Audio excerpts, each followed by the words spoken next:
Hello aspirants, today is 5th of July and I Govind Singh welcomes you all to daily current affairs video from Toppers Notes. Today we'll be covering the following articles. The very first article, wake up call, it is related to recent Meghalaya landslides and we'll be discussing that particular incident in this very article. The next article is a new pathway to regulate nitrate absorption in plants. As you all know that plants absorb nitrogen from soil, and a new process or a new pathway has been I would say कि ऐसा खोजा गया है जिससे कि उस particular नाइट्रेज absorption का जो प्रोसेस उसको रेगुलेट किया जा सकता है, उसके बारे में बात करेंगे. The next one is celebrating the unknown unsung and under appreciated heroes. In this particular article, we will be talking about Alluri Sitaram Raju. He is one of the freedom fighters from South India. Today is his birth anniversary and we will be talking about him. The next one is NATO stronger after Ukraine invasion. तो NATO का क्या status है Ukraine invasion के बाद, क्या वो strong हुआ है या फिर वो हम कह सकते हैं कि उसकी जो वैल्यू है या फिर उसका जो स्ट्रेंथ है वो डिक्रीज़ हुआ है, उसके बारे में बात करेंगे. The next one is targeting GI Mayurbhanj superfood and chutney to find more tables. तो रिसेंटली मयूरभंज की जो एक एंट है उससे चटनी बनती है, उसके बाद उसको GI टैग मिलने का प्रोसेस शुरू हुआ है, उसके बारे में बात करेंगे. The next one is technology is no panacea in custodial deaths. And custodial death का एक टॉपिक है जो कि बहुत ही इंपॉर्टेंट है from GS points of view as well as from SA and ethics point of view where it talks about prison reforms. So in this particular very article we will be talking about how technology can be used to deal with custodial deaths, right? And let's start with the very first article, wake up call. This particular article is from the Hindu and this is regarding the Manipur landslide case, as we are seeing in news recently. So what is this? Landslide in Manipur is one of the severest natural disaster in the state. कि recently जो landslide हुआ था मणिपुर में वो यहाँ का सबसे severe disaster है अभी तक की हिस्ट्री के अंदर, या फिर हम कह सकते हैं one of the severest disaster है. If you talk about the damages या फिर कंपाउंड डैमेजेस को बोलते हैं कि damage is compounded by landslide debris blocking edgely river.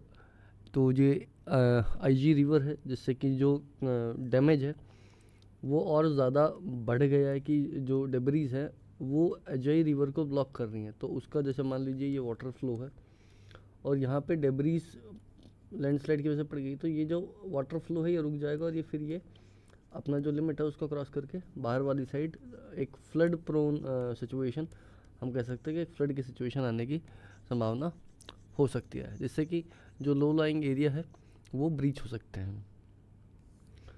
इसके अलावा other than this weather is also hampering the rescue efforts. कि अभी जैसे पता है कि मानसून चल रहा है एंड नॉर्थ ईस्ट में ऑलरेडी मानसून बहुत ही ज़्यादा हम कह सकते हैं प्रिवेलेंट रहता है as compare to other parts of the country. तो that too is hampering the rescue efforts going on. The next one is matter of serious concern is relatively high number of I can say कि casualty अपन, तो relatively high number of casualties हैं जो कि इन landslides को accompany करती है. कि landslide के साथ जो कैजुअलिटी है वो बहुत ही ज़्यादा हाई नंबर पे है. आप भी रिसेंटली न्यूज़ में देख रहे होंगे कि हर दिन जैसे जैसे टाइम निकलता जा रहा है वैसे वैसे नंबर ऑफ़ बॉडीज़ और उसमें हम कह सकते हैं कि एक्सप्लोर की जा रही है कि डेली कोई ना कोई बॉडीज़ उसमें नई मिलती जा रही है. नंबर ऑफ़ जो डेथ्स है वो बढ़ता जा रहा है, राइट. अगर हम बात करें कॉजेज़ की, जो मणिपुर के अंदर लैंडस्लाइड है उसका कॉज क्या है? Modification of slopes for construction की जो स्लोप्स है उसके अंदर मॉडिफिकेशन, वाइडनिंग ऑफ रोड्स काफ़ी चौड़े हो गए हैं जिसकी वजह से कि जो हम कह सकते हैं कि जो उसका कवरेज एरिया वो काफ़ी ज़्यादा हो गया जिससे कि वहाँ पे दिक्कत है. Other than the squaring for construction of materials, कि जो कंस्ट्रक्शन के लिए मटेरियल है उसके अंदर भी काफ़ी इश्यूज़ हैं. Rather than this, next is fragile lithography, कि वहाँ की जो लिथोग्राफी या लिथोस्फीयर लेयर है वो काफ़ी फ्रेजाइल है, थोड़ा सा भी वेट ऊपर नीचे होती है वो बिखर सकती है, ऐसा कुछ सीन है। Complex geological structures, as you all know geological structures काफ़ी कॉम्प्लेक्स है, क्योंकि मणिपुर वाला जो इलाका है या फिर नॉर्थ ईस्टर्न जो इलाका है वो काफ़ी रोड पत्थर बजरी के साथ ही जो बड़े बड़े स्टोन्स है उसके कारण भी काफ़ी जियोलॉजिकल जो स्ट्रक्चर है उसका हम कह सकते हैं कि काफ़ी फ्रेजाइल या फिर काफ़ी कॉम्प्लेक्स है। उसके अलावा रेनफॉल तो एज अ कॉज मैंने बता ही दिया आपको। अगर हम बात करते हैं कि आगे जो कोर्स ऑफ एक्शन है वो क्या होगा, स्टेट गवर्नमेंट को देखना चाहिए कि वाटर वेदर एफिशिएंट सॉइल हो और स्टेबिलिटी टेस्ट हो पहले, ताकि जो भी रेलवे का कंस्ट्रक्शन चल रहा है तुपुल एरिया के अंदर उसके अंदर काफ़ी खलल ना पड़े। उसके अलावा जो रिसर्चर्स है उन्होंने कॉरबोरेटेड किया है कि जो एरिया है वेस्टर्न मणिपुर के अंदर वो वेरी वेरी हाई या फिर मॉडरेट हैजार्ड जोन्स के अंदर पड़ते हैं, तो उसको ध्यान में रखा जाए। An early warning system for landslide is still being developed, कि एक अर्ली वार्निंग सिस्टम लैंडस्लाइड के लिए अभी भी डेवलप की जा रही है, and refined by GSI, and this could help reduce the scale of such disaster when deployed across the vulnerable sections, कि जहाँ जहाँ पे जो वल्नरेबिलिटी है वो ज़्यादा है वहाँ वहाँ पर एक अर्ली वार्निंग सिस्टम हम डिप्लॉय कर सकते हैं। लेकिन अभी ये अंडर डेवलप्ड है। अगर वंस ये डेवलप हो जाता है तो जो वल्नरेबल स्टेट्स या फिर सेक्शन है उसको काफ़ी हेल्प मिलेगी कि हम वो जो डिज़ास्टर्स हैं उनको रिड्यूस कर सकते हैं। अगर हम बात करें एंडिंग पॉइंट्स की, state in North East are keen on accelerating connectivity projects but disasters such as landslide point to dangers of not taking ecological challenges related to deforestation seriously enough. As you all know कि recent जो current government है या फिर current जो scenario भी है world का, connection या फिर बोल सकते हैं connectivity is a major play. क्यों? क्योंकि ट्रेड्स एंड इकोनॉमी ये काफ़ी एक अहम रोल करता है किसी भी कंट्री या फिर किसी भी नेशन की जीडीपी या इकोनॉमिक के लिए, कि आपके ट्रेड रूट्स काफ़ी सही होने चाहिए। लेकिन ट्रेड रूट्स या फिर हम कह सकते हैं कि जो लाइंस या फिर ट्रांसपोर्टेशन का जो सीन रहता है उसको कंस्ट्रक्ट करने के लिए जो प्रॉपर इकोलॉजिकल चैलेंजेस है उनको सीरियसली नहीं लिया जाता है, उनको कंसिडर नहीं किया जाता है और प्रोजेक्ट्स चालू कर दिए जाते हैं, जिसके कि बाद में काफ़ी हैवी इफ़ेक्ट्स झेलने पड़ते हैं सबको ही, एज अ पीपल भी और एज अ स्टेट भी। स्टेट्स को इकोनॉमिक और पीपल को mentally, health and all the social factors involve in this. तो this was all from this particular article. Majorly अगर हम बात करें प्लेन्स पर्सपेक्टिव से तो लैंडस्लाइड एट इटसेल्फ आ सकता है। इसके अलावा कॉजेज़, इसके अलावा रेमेडियल मेजर्स, इसके अलावा रीसेंट लोकेशंस जो कि डिज़ास्टर से रिलेटेड। अब जैसे कल परसों अगर आपने देखा हो तो अफ़गानिस्तान के अंदर हम कह सकते हैं कि अर्थक्वेक आया था, तो वो लोकेशन भी काफ़ी इंपॉर्टेंट है फ्रॉम एग्जाम्स पर्सपेक्टिव, कि उसके ऊपर डायरेक्टली मैप बेस्ड क्वेश्चन आ सकता है जिस भी स्टेट या फिर जहाँ पे भी ये चीज़ आई है। जैसे मणिपुर है तो इसके अंदर जैसे हम बोल रहे हैं कि तुपल एरिया के अंदर जो रेलवे कंस्ट्रक्शन लाइन बन रही है, रेलवे लाइन कंस्ट्रक्ट हो रही है, उसके अंदर इशूज़ आ सकते हैं। तो डायरेक्ट क्वेश्चन आ सकता है कि तुपुल रेलवे लाइन कंस्ट्रक्शन किस पर्टिकुलर स्टेट से रिलेटेड है।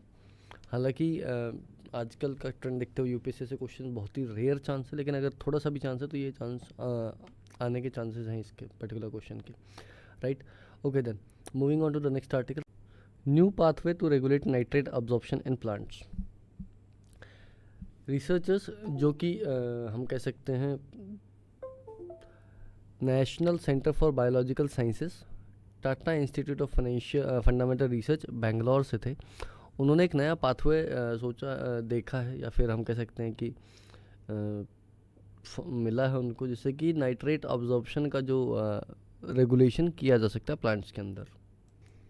अगर हम इस पेपर की क्लिपिंग ही देखें तो इससे पूरा मैटर हमें समझ में आ सकता है, आ जाएगा।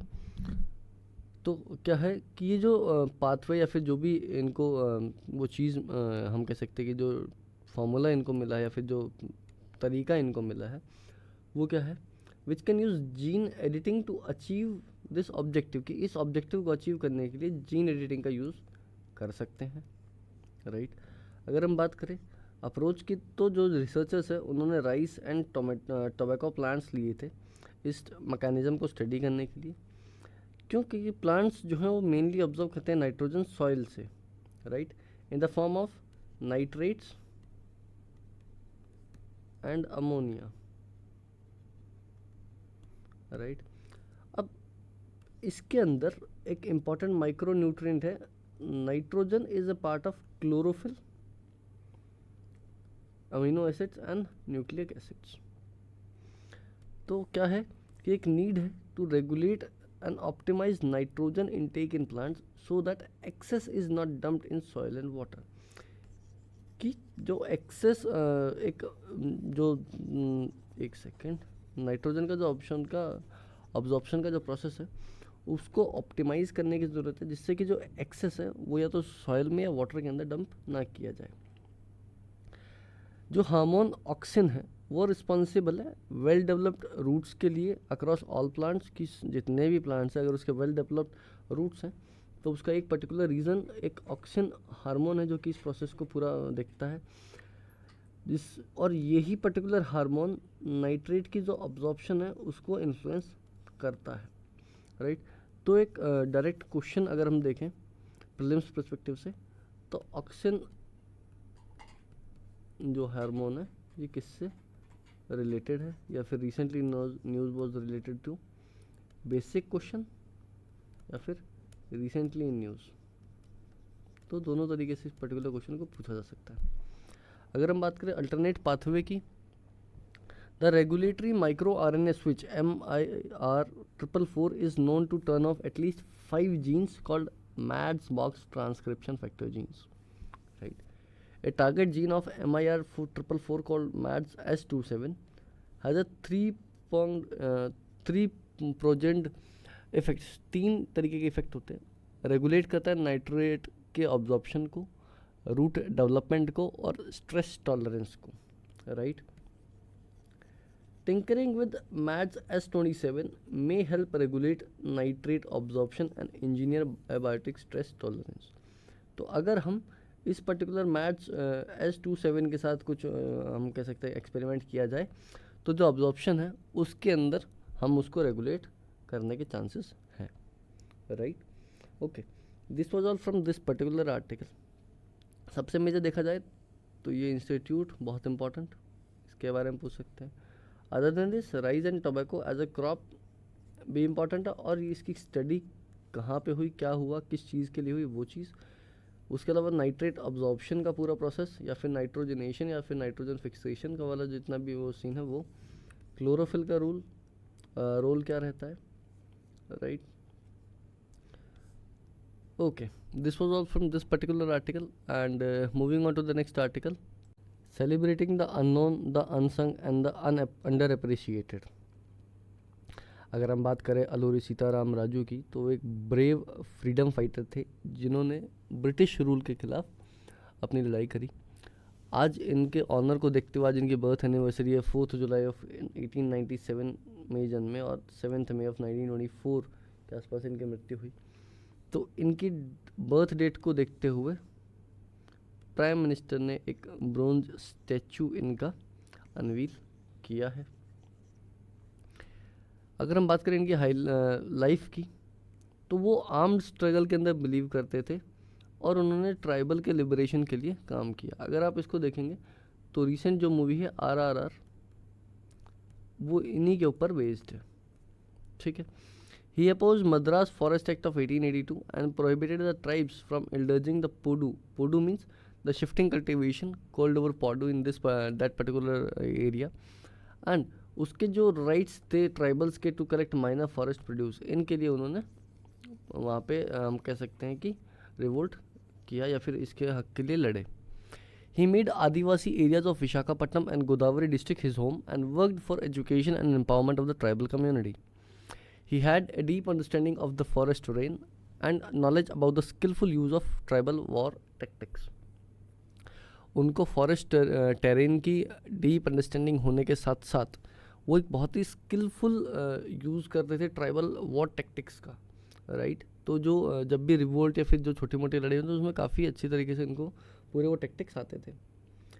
इसके अलावा 1922 टू 1924 के बीच में इन्होंने एक रंपा रेबिलियन था जिसको इन्होंने लीड किया।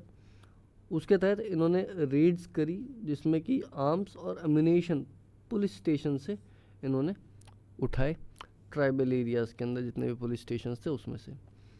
और ऐसा नहीं कि कभी भी उठा लिए, ब्रॉड डे लाइट, भरी दिन में कि चमकती हुई धूप में पहले से बता के कि मैं यहाँ चोरी करूँगा, यहाँ से मैं आर्म्स एंड अम्यूनेशन उठाऊँगा, और वहाँ से उन्होंने वो किया। और इसी के कारण जो उनकी ब्रेवरी थी वो वाइडली रिकॉग्नाइज थी across the nation, right.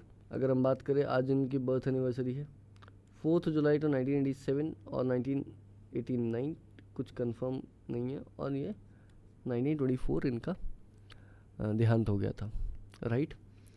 Okay, and prelims perspective से इम्पॉर्टेंट टॉपिक, अल्लूरी सीताराम राजू किस पर्टिकुलर एरिया से या फिर क्या रिवोल्ट उन्होंने लड़ा। उसके अलावा रंपा rebellion,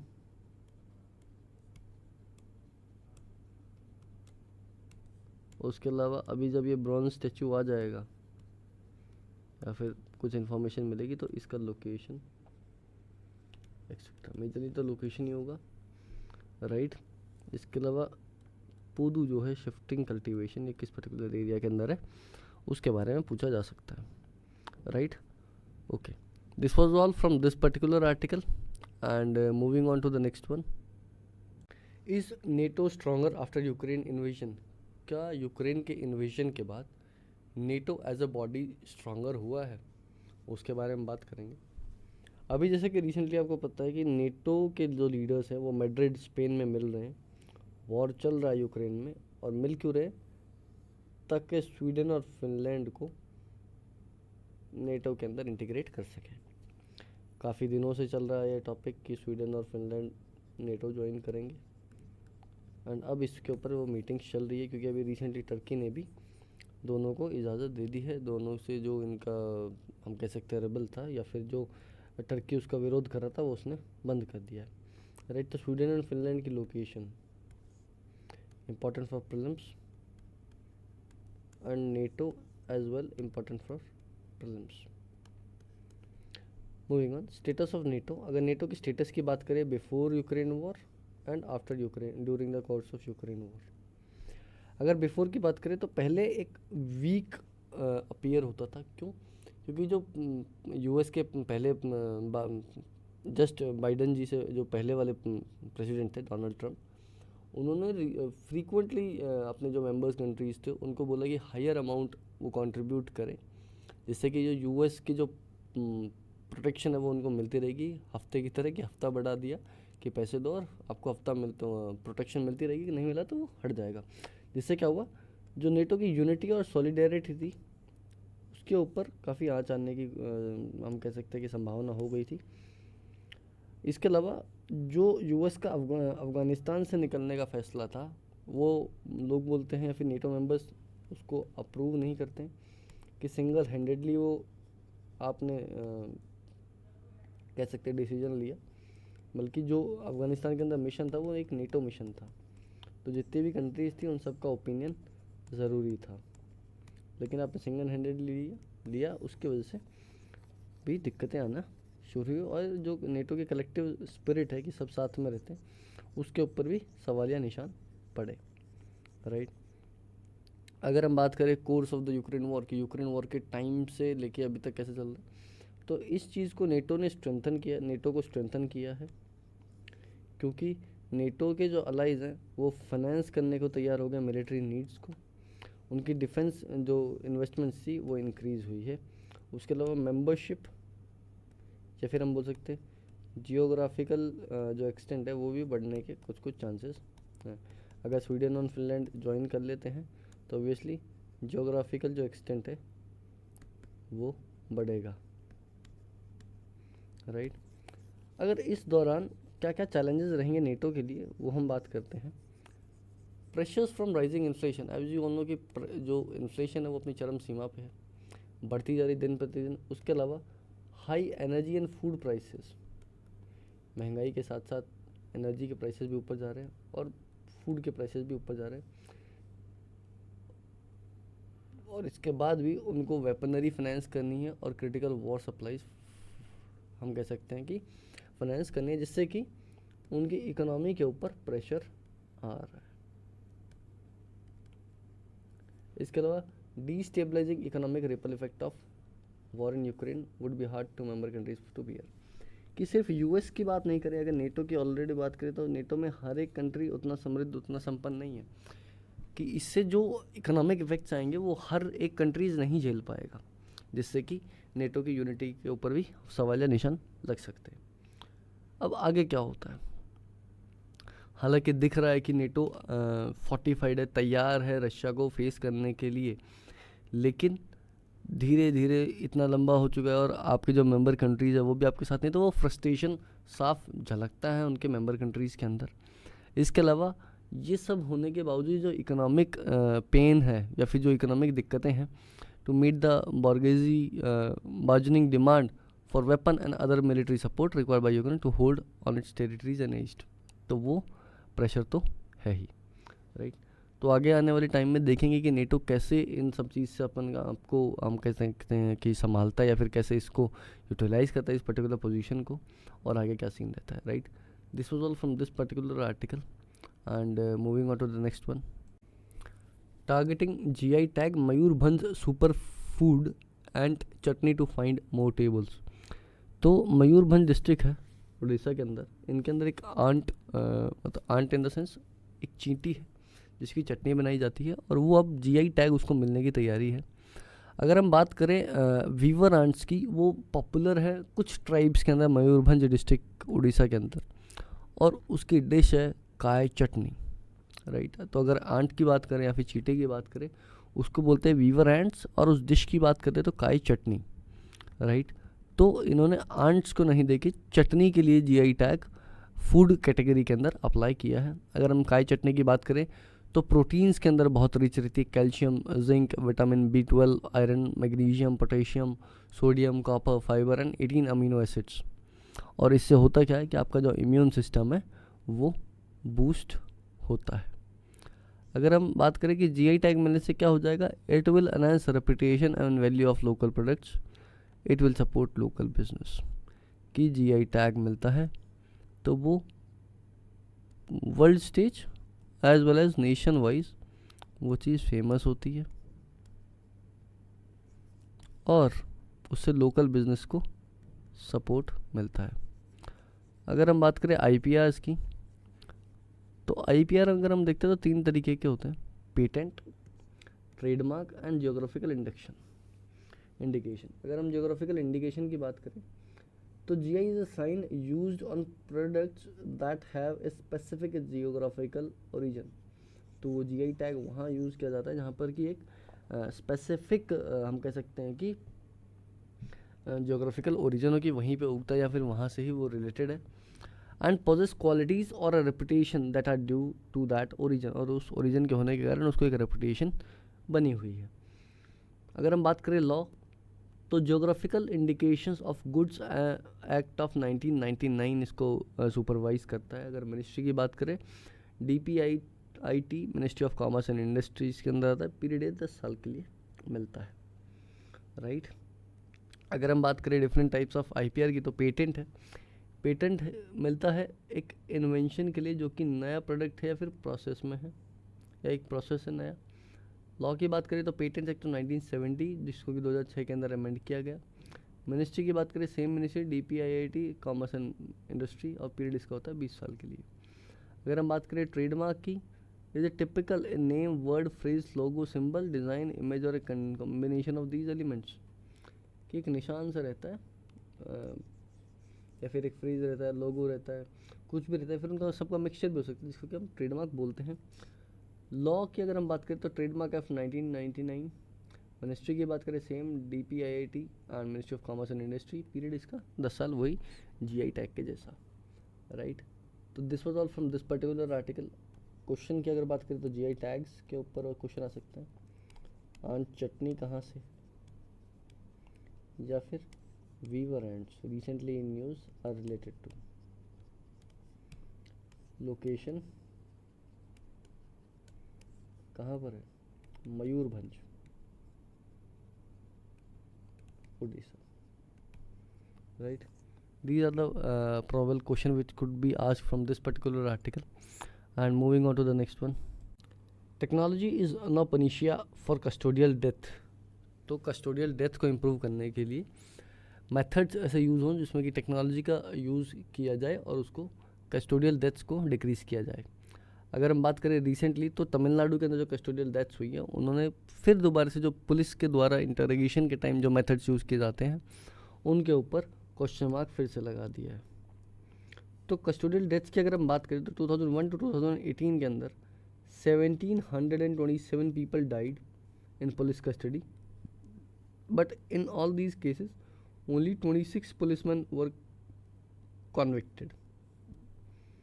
Custodial deaths are common despite enormous time and money being spent on training and embrace scientific method of investigation.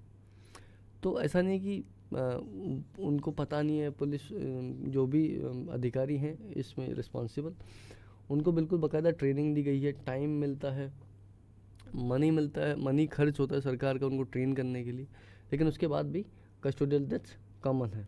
अगर हम बात करें टेक्नोलॉजी अवेलेबल की, body cameras and automated external defibrillators को यूज़ कर सकते हैं। डिसेप्शन डिटेक्शन की टेस्ट की जो झूठ बोलता है उसके लिए polygraph, narco analysis, brain mapping की जा सकती है। Brain fingerprinting system helpful for solving crimes, identifying perpetrators, exonerating innocent suspects, इसको यूज़ कर सकते हैं। रोबोट्स यूज़ कर सकते हैं पुलिस डिपार्टमेंट में, जो कि सर्वेलेंस और बम डिटेक्शन के लिए। अगर हम बात करें ऑटोमेटेड इंटेरोगेशन टेक्नोलॉजी के लिए, जिसको कि automated virtual agent truth assessment in real time भी बोला गया है, अवतार। तो अवतार के ऊपर क्वेश्चन आने के चांसेस हैं आपके प्रीलिम्स के अंदर। लेकिन हम बात करें कस्टोडियल डेथ्स की, मेंस का topic, that too important one in police reform section. Concerns क्या हैं अगर हम बात करें, risk of bias automated interrogation tactics, इस पर्टिकुलर टेक्नोलॉजी से रिस्क रहता है कि जो इंटेरोगेशन टेक्टिक्स हैं वो ऑटोमेटेड रहेगी, एमएल एल्गोरिथम के जो थ्रेट्स हैं वो हजार्ड और मिस यूज है सर्विलेंस का। रिस्ट्रिक्टिव टूल की अगर हम बात करें, while technology available is constantly improving, it is restricted tool that can't eradicate custodial deaths. कि टूल जो है वो रिस्ट्रिक्टेड है कि उसको कुछ हद तक ही वो आप यूज़ कर सकते हो, लेकिन उसके बाद क्या, उसके बाद ऐसा तो नहीं है कि वो कस्टोडियल डेथ्स बिल्कुल ही बन जाएगी, हाँ कुछ कम ज़रूर होगी। अगर हम बात करें मल्टी प्रोन्ज्ड स्ट्रैटेजी की, कि हाँ makers encompassing legal enactments, technology, accountability training and community relations बनाए, तो उसके बाद एक मल्टी प्रोंग स्ट्रेटेजी बना सकते हैं। लंबे टाइम के लिए जो स्ट्रेटेजी है उसको हम यूज़ कर सकते हैं। Change evidence act place the honours of proof on police for not having torture suspect, it is important in this regard, कि पुलिस के ऊपर प्रूफ ला के दिखाने का जो जिम्मेदारी है वो दिया जाए। Draft bill on prevention of torture needs to be revived. इसके अलावा कंसर्न ये है कि जो प्रिवेंशन ऑफ टॉर्चर एक्ट था 2017 का, उसको भी रिवाइव किया जाए। Technology may be making policing more convenient, but it can never be an alternative for compassionate policing established on trust between the police and the people. कितना भी कोशिश कर लो, टेक्नोलॉजी आपको कन्वीनियंट कर सकती है, लेकिन जो भरोसा पुलिस और आम आदमी के बीच में है वो टेक्नोलॉजी कभी भी समझ नहीं पाएगी। Right, this was all from this particular article. अगर हम बात करें कि प्रीलिम्स पर्सपेक्टिव से, तो ये जो टेस्ट हैं इनके ऊपर क्वेश्चन आ सकता है, दैट इज़ 20% चांसेस कि शायद आ जाए, लेकिन अवतार के ऊपर क्वेश्चन आ सकता है कभी भी कभी, तो इसके ऊपर तैयार है। इसके अलावा कस्टोडियल डेथ्स के ऊपर मेंस के अंदर आपको हेल्प मिल सकती है। This was all from this particular day and will be again coming tomorrow and will present you with the new articles. Thank you so much, thanks a lot.